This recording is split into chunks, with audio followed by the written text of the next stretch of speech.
დაგიბრუნდით ძვირფასო ტელემაყურებლებო, გრძელდება გადაცემა შუადღე ქუთაისში, როგორც აღნიშნე, გადაცემის მეორე ნაწილში სტუმრად გვყავს ფსიქოლოგი თეა ფანჩულიძე, რომელსაც აქვე მივესალმები შუადღე მშვიდობისა თეა.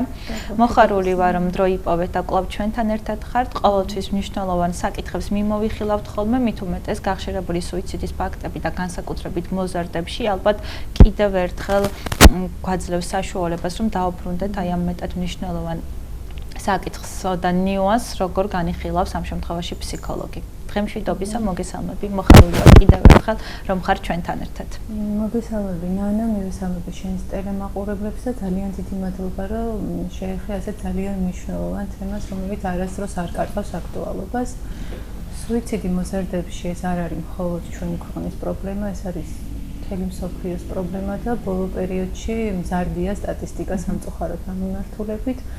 სუიციდის მიზეზებზე რომ ვისაუბროთ, ხო, რა შეიძლება იყოს ამის მიზეზი, ძალიან ბევრი რამ შეიძლება იყოს მიზეზი. პირველ რიგში ალბათ მნიშვნელოვანია რომ განახილოთ მოზარდობის პერიოდი, რომელიც არის ყველაზე კრიზისული პერიოდი ადამიანის ცხოვრებაში, ეს არის რაღაცა ხიდი ბავშვობასა და მოზარდობას შორის და ამ რთულ პერიოდში და მით უმეტეს საქართველოში ხო ეს რთულ პირობებში და ბევრი სხვა გავლენები, გარდა იმისა, რომ ასაკობრივად ისედაც კრიზისული პერიოდია, ხო, გარემო ფაქტორები, რა თქმა უნდა, კიდევ უფრო მეტ გავლენას ახდენს მოზარდის განვითარებაზე, მის ფსიქიკურ ჯანმრთელობაზე და ასე შემდეგ, ხო?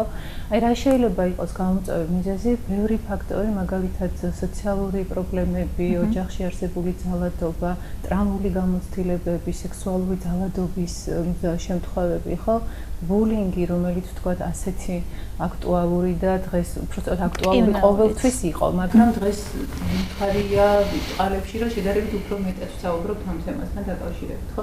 ბევრი მიზეზი შეიძლება იყოს, ეს სუიციდის შემთხვევები შეიძლება ხდებოდეს ყველა ფენაში და ამას არ აქვს ვთქვათ რაღაცა ისეთი, რომ აქ ეს არასდროს არ მოხდება, ხო?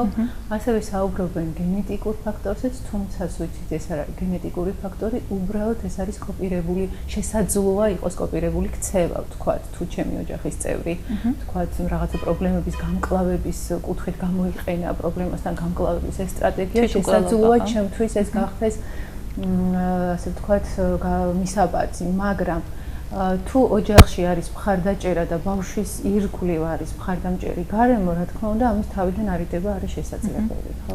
ავახსენეთ ბულინგი, ხო, რომელიც ძალიან ხშირად გვესმის ჩვენს ირგვლივ. მოდით ვისაუბროთ, რა არის ბულინგი. ხშირად თვითმკვლელობა მოზარდებში, როდესაც ვსაუბრობთ სუიციდზე, მაპროვოცირებელი არის ბულინგი, ისე კლავაც ერთ-ერთი თანატოლების მხრიდან ამ შემთხვევაში. რა არის ბულინგი და ბულინგის სახეობებზეც რა ვისაუბროთ? ეს არის ძალადობის ერთ-ერთი ფორმა, რომელიც უფრო ხშირად გამოიყენება სკოლის და მოსწავლეების კონტექსტში, ხო? ეს არის რაღაც გარკვეული ჯგუფის მიერ, კონკრეტული ერთი ამ ჯგუფის წევრის გარიყვა, ასე ვთქვათ, ხო? მარგინალიზებულ ჯგუფად გადაქცევა. არსებობს ბულინგის ორი ფორმა, ეს არის ფსიქოლოგიური ძალადობა და ფიზიკური ძალადობა, ხო? ანუ ფსიქოლოგიური ბულინგი და ფიზიკური. ფიზიკური ეს არის მაშინ, როცა ფიზიკური ცემა, ვთქვათ, აი რაღაცა სექსუალური ტიპის ქცევები გამოიყენება, ხელისკრა შესაძლოა იყოს, ხო? და ფსიქოლოგიური ძალადობა, რომელიც ემოციურ ტკივილს აყენებს, ფსიქოლოგიურ ტკივილს აყენებს მოზარდს. სადაც შესაძლოა იყოს როგორც სიტყვიერი შეურაცხყოფა, მაგალითად ზედმეტსახელები, ხო? ასევე ფსიქოლოგიური ბულინგის ერთ-ერთი სახეობაა კიბერბულინგი, რომელიც ასევე გამოწვევა, ხო, 21 საუკუნის. კი, ძალიან ძიმე ფორმა ფსიქოლოგიური ძალადობის, როდესაც შესაძლებელი ხდება, ვთქვათ, პირადი ინფორმაციის გამოქვეყნება, ვთქვათ, ან რაღაცა კომენტარების გაკეთება ადამიანის ცხოვრებას და მის პიროვნებაზე შეხება ცუდად, ხო? თეა, როგორ უნდა დავიცვათ მოზარდები თითოეული იმ ბულინგის სახეობებისგან? როგორ ფიქრობთ? თითოეული საზოგადოების წევრს გვაქვს ძალიან დიდი პასუხისმგებლობა, ზოგადად არა მარტო ბულინგთან, მაგრამ ნუ ეხლა რაღაც ახლა ამ თემაზე ვსაუბრობთ, მოდი ამ კონცენტრირდეთ, ხო? ანუ ეს არის ვინ არიან მნიშვნელოვანი, ანუ ბავშვი სად იზრდება, ხო? ბავშვი იზრდება ოჯახში, უბანში, ასე ვთქვათ, და სკოლაში, მაგრამ ყველაზე ხშირად ბულინგის შემთხვევებს ხვდებით სკოლაში, ხო? ის ზოგჯერ არის თვალსაჩინო სხვების მხრიდან და ზოგჯერ მართლაც არ არის თვალსაჩინო, იმიტომ რომ შესაძლოა ესეთი მწვავე ბულინგის ფორმები, მაგალითად ცემა, ახლა მასწავლებლების თვალწინ და კამერების თვალწინ არ გაკეთდეს, ხო და სკოლის მიმდებარე ტერიტორიაზე ან განრიდება მოხდეს. ხო, და ხშირად ბავშვები ამაზე არ საუბრობენ ხოლმე სამწუხაროდ და რატომ არ საუბრობენ? იმიტომ რომ შესაძლოა ისინი არ ინდობოდნენ უბრალოდ და მართლაც არ გვენდობიან ჩვენ. მართლობიც არიან? მართლობიც არიან, როგორ ფიქრობთ? არ არის, უბრალოდ თუ იმ გარემოში, სადაც მე ვარ, ბულინგი და ძალადობა, ასე ვთქვათ, არის ნორმირებული, შესაძლოა მე არ გამიჩნდეს განცდა და არ მქონდეს იმედი რაღაცის შეცვლის, ხო? აი მაგალითად, მოდი ესეთ მაგალითი ავიღოთ. თუ მე ჩემი კლასელი, ასე ვთქვათ, ხელს მკრავს ხოლმე ხან ქუდს წამართმევს, აი ჩემი ქუდით თამაშობენ კორიდორში, ხო? სკოლის და ამას უყურებს პედაგოგი და ამაზე რეაგირება არ აქვს, მაშინ მისთვის ეს არის ნორმირებული რაც ალბათ ხშირია, ხო? დღეს მაინც როგორ ფიქრობ? ანუ მაშინ ბავშვი დაახლოებით თავის აზროვნებაში ესეთ წყობას აკეთებს, ხო, ამ ამბავს, რომ ესე იგი ეს არ არის ის, რაც ვთქვათ, რაზეც მე შეიძლება მივმართო უფროს და დამიცვა. დიახ. ხო?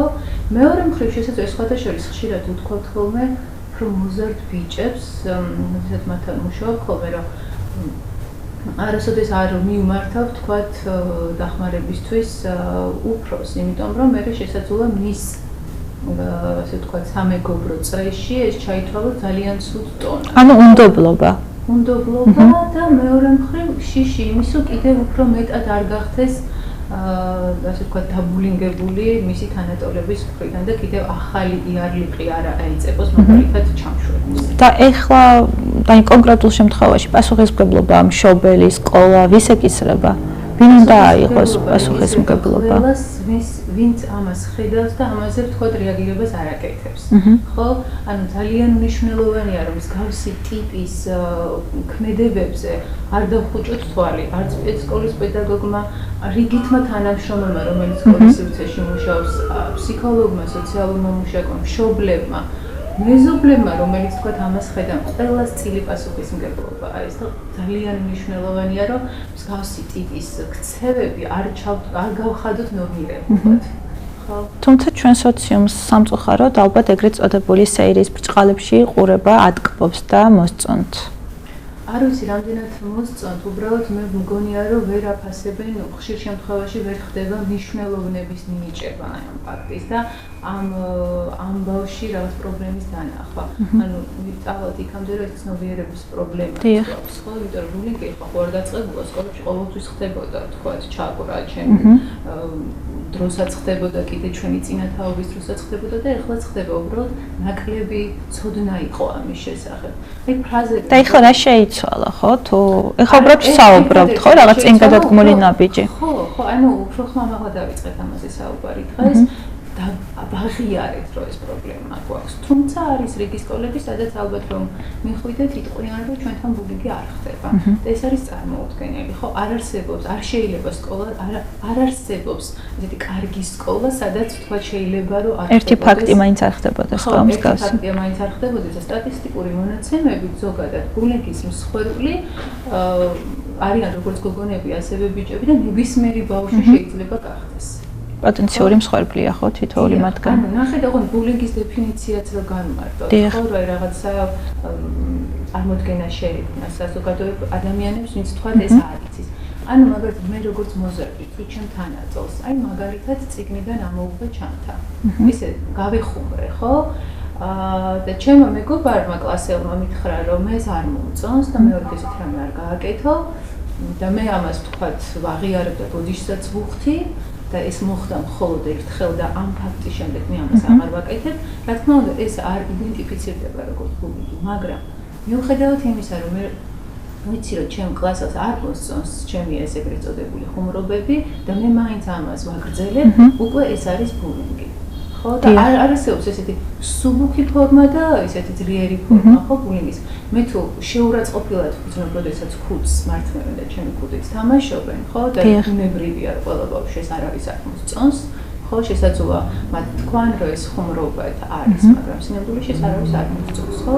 ნუ რა თქმა უნდა, მაშინ აქ უკვე არის ბულინგის ძალიან მკვეთრი. მოზარდის ფსიქიკაზე რო ვისაუბროთ, ძალიან გთხოვთ, რა ხდება აი ამ დროს მოზარდის გონებაში? და შემდგომ ცალკე ჭრილში განვიხილოთ მოძალადე. მოძალადის ფსიქიკა. რა ხდება, როდესაც ის არის ბულინგის? დიახ, როდესაც ის არის ბულინგის მსხვერპლი. ბავშვები, რომლებიც არიან ხოლმე ბულინგის მსხვერპლები, მათ აღარ აქვთ ხოლმე სურვილი წავიდნენ სკოლაში.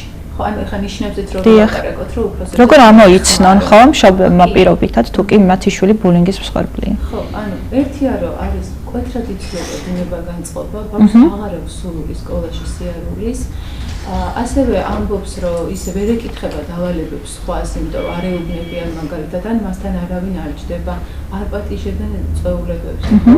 შეიცვალა დაქვეითდა ბავშვის აკადემიური მოსწრება, ხო? ეს არის ნიშნები, კიდე ბევრი სხვა შეიძლება რაღაცები გამორჩეს. ეს არის უკვე ნიშნები, რომელზეც მშობელმა უნდა ყურადღება გაახმაროს. ხო, ანუ ხშირად ბავშვებს ზოგჯერ როცა აქვთ ხოლმე ეს სოციალიზაციის პრობლემები, ურთიერთობების პრობლემები, ხო, როცა თვითონ უჭირთ თავიანთთან ურთიერთობებში შესვლა, ასეც შეიძლება იყოს ერთ-ერთი მარკერი იმის, რომ მშობელმა, პედაგოგმა ამაზე ყურადღება უნდა გაამახვილოს და უნდა შეიქმნას ბავშვისთვის მხარდამჭერი გარემო, ხო? ერთი რა შესაძლოა მხარდამჭერი ამ დროს იყო უფროსები, მაგრამ პედაგოგი თქვა, მშობელი, მაგრამ თუ ხედავთ, რომ ჩვენი ძალებით უკვე ვერ ვუგვრით ამ პრობლემას, მაშინ ძალიან მნიშვნელოვანია, რომ ჩართონ სპეციალისტი, ხო, მაგალითად ფსიქოლოგი ამ შემთხვევაში, სოციალური. ხშირად ხდება მომარჩენობა აი ამ კუთხით, თია თქვენთან? ხშირად. თავად მშობლები არიან, თუ პედაგოგის მიერ ხდება ბავშვის გადმომისამართება თქვენთან, თუ აქვს უფლება, უნდა კონდეს პედაგოგს, მიიღოს აი ეს გადაწყვეტილება. კი, არა, გადაწყვეტილებას მშობელთან ათანხმებს, მაგრამ შესაძლოა შესთავაზოს მშობელს ეს და თქვათ ჩააყენოს საქმის კურსში. ანუ ბევრი შემთხვევაში შეიძლება ხდებოდეს გადმომისამართება ზოგჯერ მშობლის ინიციატივით, ზოგჯერ თვითონ ბავშვების მოზარდების ინიციატივით, პედაგოგის რჩევით და ასე შემდეგ. და შეეხება მოძალადე. როგორია მოძალადის ფსიქოტიპი და ყველაზე ხშირად როგორ ოჯახში აღზრდილი ბავშვები არიან მოძალადეები?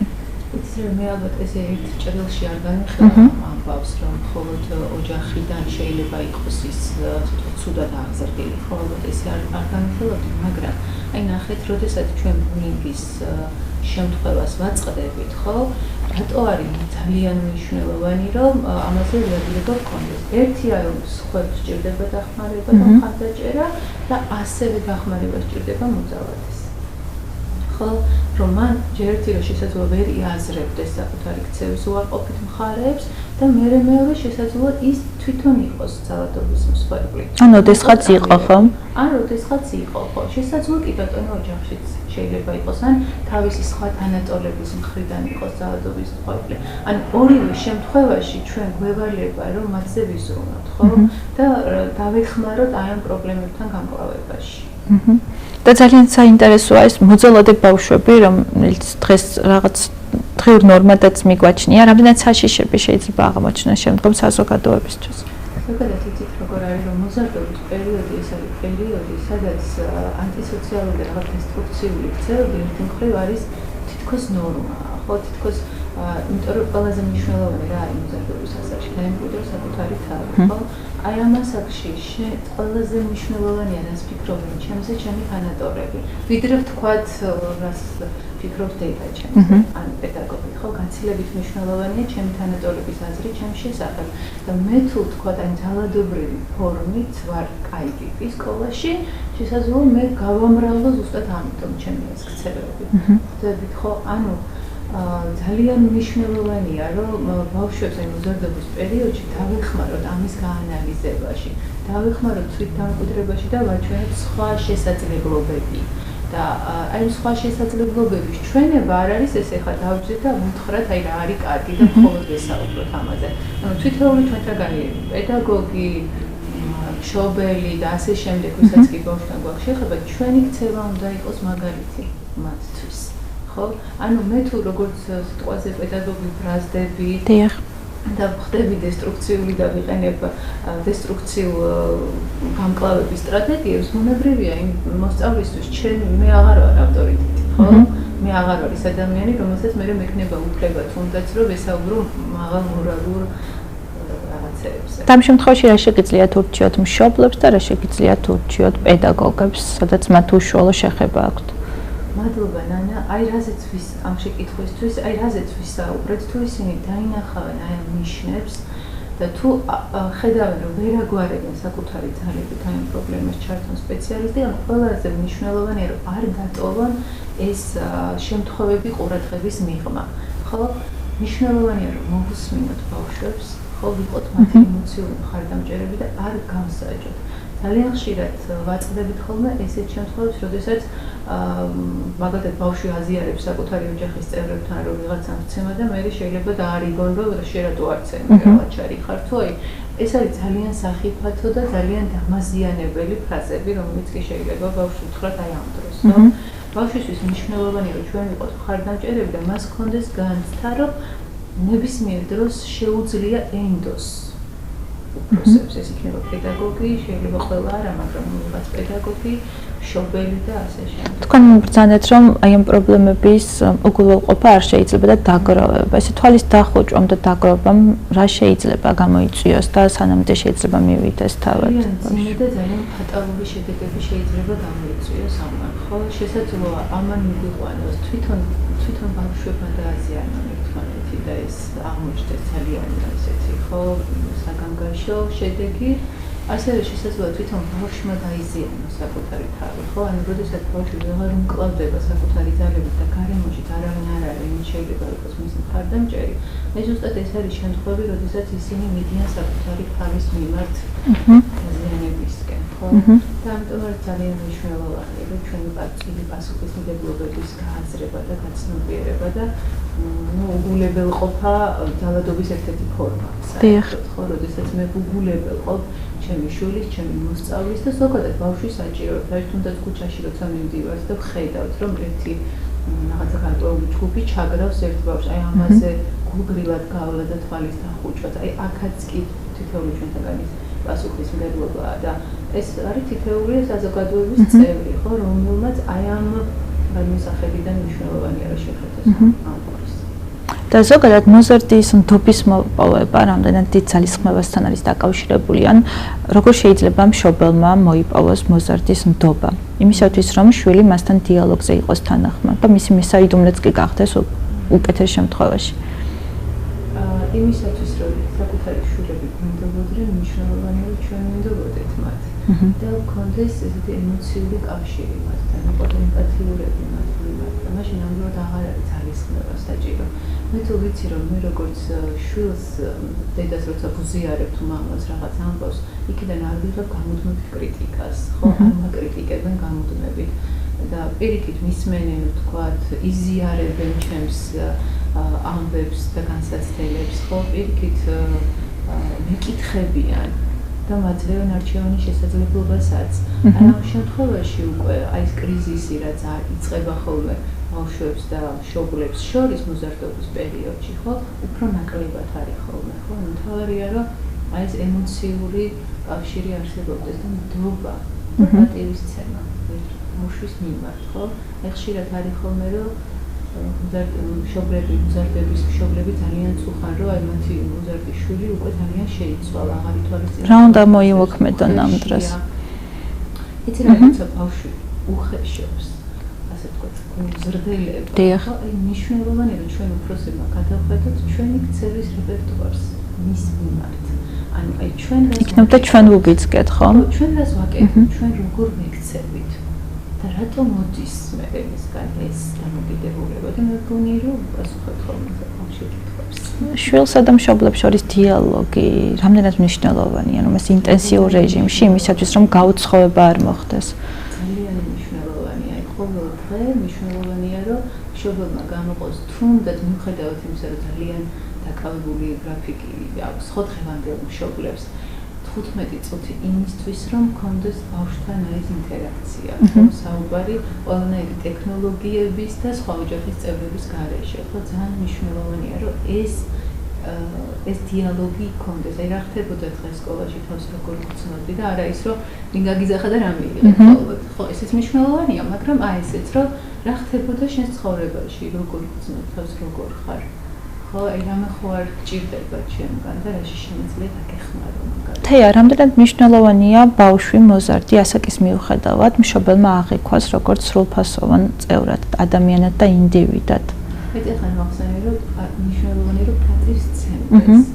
მოისაზრება ხო ამ შემთხვევაში? ადამიანად უნდა აღიქვათ ის ერთი წლის ბავშვიც, ხო და მithumetes მოზარდი. რომელსაც უკვე რაღაცნაირად ესეთი არის წეხან თქვი რომ არც ბავშვია და არც თვათ დიდია სადღაც ამ განსაყარზე დგას და მისთვის აღიარება და პატივისცემა არის სასიცოცხლო მნიშვნელოვანი და თუ მე ყოველთვის მაკრიტიკებს თქვათ მშობლები არასოდეს არ მოსწონს ჩემი საქციელი ყოველთვის უგულებელ ყოფენ ჩემს სურვილებს და საჭიროებებს ბუნებრივია რომ მე არ მექნება ნდობა და შესაძლოა მე ძალიან უხეში ვიყო ჩემი მშობლების მიმართ და ალბათ მშობლებს და იქვე პედაგოგებს შესაძლოა ალბათ ავიწყდება ხო ეს პირადი ჩემი შეხედულება არ მაქვს ფსიქოლოგიური განათლება რომ ის ტრაუმა რომელსაც აი ამ ასაკში ბავშვი მიიღებს შეიძლება შემდგომ უფრო ცუდად იჩინოს ხოლმე ხომ თავის ნებისმიერ ასაკში აი ხო ახლა ჩვენ მშობლებზე ვისაუბრეთ და პედაგოგებსაც ასევე ძალიან დიდი როლი აქვს ალბათ აი რაღაცა პატარა რჩევებიც მექნება რა თქმა უნდა გისმენთ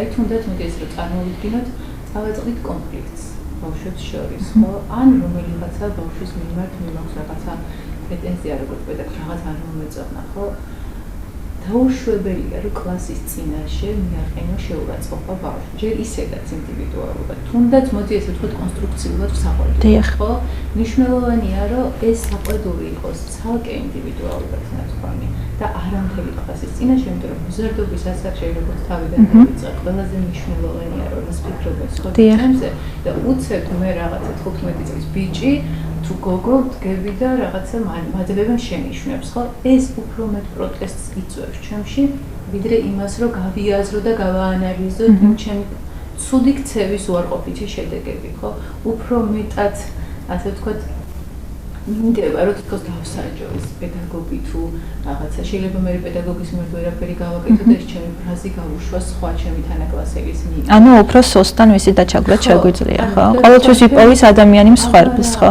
მას ეს სოსტს აი ამ ყველაფრის ამიტომ ძალიან მე როგორც პედაგოგს რომ ცეთ ჩემო მოსწავლემ პატივი ძალიან მნიშვნელოვანია რომ მე ასევე ცე პატივი ჩემს მოსწავლეს არ შევეხო მის ოჯახს სულდად არ შევეხო მის პიროვნებას და მის ღირსებას ხო რა თქმა უნდა შევეხოთ მის ცუდ ქცევას რომელიც მან განახორციელა პედაგოგი გარდა იმისა რომ მან ძალიან კარგად იცის ფიზიკა გეოგრაფია ისტორია რამდენად უნდა ფლობდეს აი ამ ჯადოსნურ თვისებებს ძალიან მნიშვნელოვანია რომ ფლობდეს იმიტომ რომ სკოლა არ არის ადგილი სადაც მხოლოდ განათლებას ვაძლევთ ბავშვებს ეს არის ადგილი სადაც ჩვენ ხელს უნდა ვუწყობდეთ მათ ემოციურ განვითარებას და უნდა ვზრუნავდეთ ფსიქიკურ ჯანმრთელობაზე ამის შესახებ წერს არაერთი ექსპერტი მსოფლიო ჯანდაცვის საერთაშორისო ორგანიზაცია და სკოლას პირდაპირ აკისრებს ვალდებულებას რომ ხელი შეუწყოს და იზრუნოს ბავშვებისა და მოზარდების ფსიქიკურ ჯანმრთელობაზე განსაკუთრებით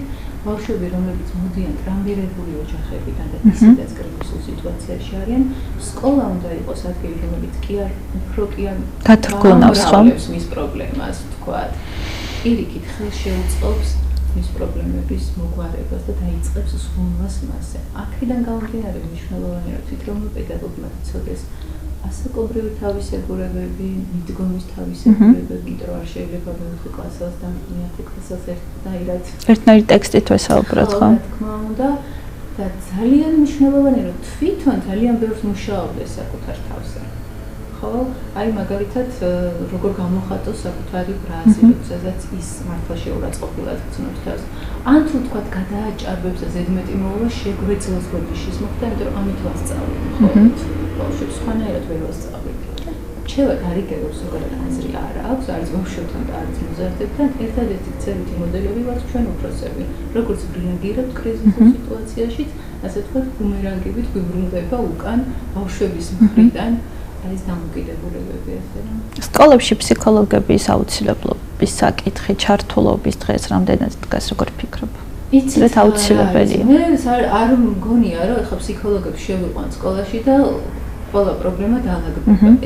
ესეთი ხედვა არ მაქვს. რა თქმა უნდა ეს იქნებოდა ფუფუნება, მაგრამ ძალიან მნიშვნელოვანია რომ გარდა ფსიქოლოგის შეყვანისა რომ მთელი ჯგუფი რომელიც ამ სკოლაში მუშაობს იყოს ერთ სცენარზე მორგებული, ხო? ანუ აი ესეთი ტიპის რაღაცები რაც უკვე ვისაუბრეთ, იყოს გათვალისწინებული. ფსიქოლოგია რო წარმოვიდგინოთ ეხლა 1000 კაციან 1000 ბავშვი სადაც სწავლობს, ყველასთან ვერ იმუშავებს, ბუნებრივია, წარმოუდგენელია, ხო? ამიტომ მნიშვნელოვანია რომ პედაგოგი თქვათ და ყველა სხვა წევრი რომელიც ამ სკოლაში მუშაობს, მნიშვნელოვანია რომ იყოს აი ამ მოწოდების სიმაღლეზე, ასე რომ ვთქვათ და აი ასე ხედავდეს ამ პრობლემას და ფსიქოლოგი განსაკუთრებით კრიზისულ სიტუაციებში ერთვება, როდესაც უკვე მშობელს და პედაგოგს აღარ შეუძლია აი ამ პრობლემის მოგვარება, ხო? აი ეს პირამიდასავით რო წარმოვიდგინოთ, ეგ უხეში დაყოფა რო გავაკეთოთ, სადღაც 70% ბავშვების უნდა ვთქვათ შეძლოს სკოლა მუშაობა მათთან და მათ პრობლემებთან მოგვარება და მათ ფსიქიკურ ჯანმრთელობაზე ზრუნვა. შემდეგ სადღაც 25% არის ბავშვები, რომელსაც საჭიროებენ ფსიქოლოგიურ მხარდაჭერას და დახმარებას და აი 5% შეიძლება იყოს უფრო მწვავე შემთხვევები, რომელიც სხვა სპეციალისტების ჩართვასაც ითვალისწინებს. ანუ თუ შევაჯამებთ დღევანდელ ეთერს, რა შეგვიძლია გამოვყოთ უმნიშვნელოვანესი პუნქტები, რამოდენიმე მათგანი, იმისათვის რომ მსგავსი შემთხვევები თავიდან ავირიდოთ. პირველი დავიწყოთ რამოდენიმე პუნქტი. ხო, აი პირველი ყველაზე მნიშვნელოვანი რაც არის, რომ ძალადობის მიმართ არ იყოს ტოლერანტულები. არც მშობლები, არც პედაგოგები და საზოგადოების არც ერთი წევრი, იმიტომ რომ ამით მხოლოდ ვამრავლებთ ამას და ხელს უწყობთ და ბავშვებს ვეუბნებით ესეთ მესიჯს ვაძლევთ ჩვენი უგულებელობით, რომ ეს მოსულა, ხო, ანუ ეს ნორმალური ამბავია. იმიტომ რომ მე თუ ამაზე არ რეაგირებ, მაგალითად სკოლის დირექტორის სიტყვაზე პირობითად გამოვიდა, რომელიც არის ყველაზე, ასე ვთქვათ, მოსწავლისთვის ავტორიტეტული ტიპი და ადამიანი, ხო, რომელიც ასეთ რაღაცეებზე არ აკეთებს რეაგირებას, მაშინ ჩემთვის ეს როგორც მოზარდისთვის და ბავშვისთვის ძალადობა ხდება ნორმალური ამბავი, ხო? მოდით ახლა ესე შევხედოთ, რომ ოჯახში ძალადობა ასევე მატრამლებელია ბავშვისთვის და ძალიან მძიმეა. მაგრამ შესაძლოა ოჯახური კლიმატი, აი ესე მთლიანად ვერ შევცვალოთ, ხო, მაგრამ ახლა ვიცით, რომ თუ ოჯახში ძალადობა ხდება, ამაზე და ამის შესახებ ინფორმირებული ან რაიღაცა ნიშნება მაინც გვაქვს პედაგოგს, ფსიქოლოგი იქნება, სოციალური მუშაკი თუ ნებისმიერ პირს, ამაზე რთვალი არ უნდა დავხუჭოთ, ეს ვიცით და ეს ძალიან მნიშვნელოვანია. ანუ უნდა იცოდნენ, ხო, თუ არ იციან. ხო. და ამაზე ახლა მიდის ნამდვილად მუშაობა, რომ აი ეს მექანიზმი, როდესაც ბავშვი მაგალითად გამარჯვებული მოდის, ან რაღაცა მოუვლელი მოდის, ხო, ამაზე რეაგირება რომ უნდა გააკეთოს სკოლამ, ეს რა თქმა უნდა ვიცით. და აი თუნდაც აი ესეთ შემთხვევაში, თუ პედაგოგი ამაზე არ აკეთებს რეაგირებას ან სკოლის ადმინისტრაცია, ბავშვი აქაც თვლის, რომ ის რო ოჯახიდან ის ნაწილობრივი არის ნორმალური. ხო, ანუ თავი გზავნილი, რაც ალბათ და ამ გადაცემის ვარქოდი ჩემთვის რაც იქნება, ეს არის, რომ არ შეიძლება ვიყოთ ძალადობის მიმართულებით. რიგითი ადამიანები ხო თითოეული ჩვენთაგანი.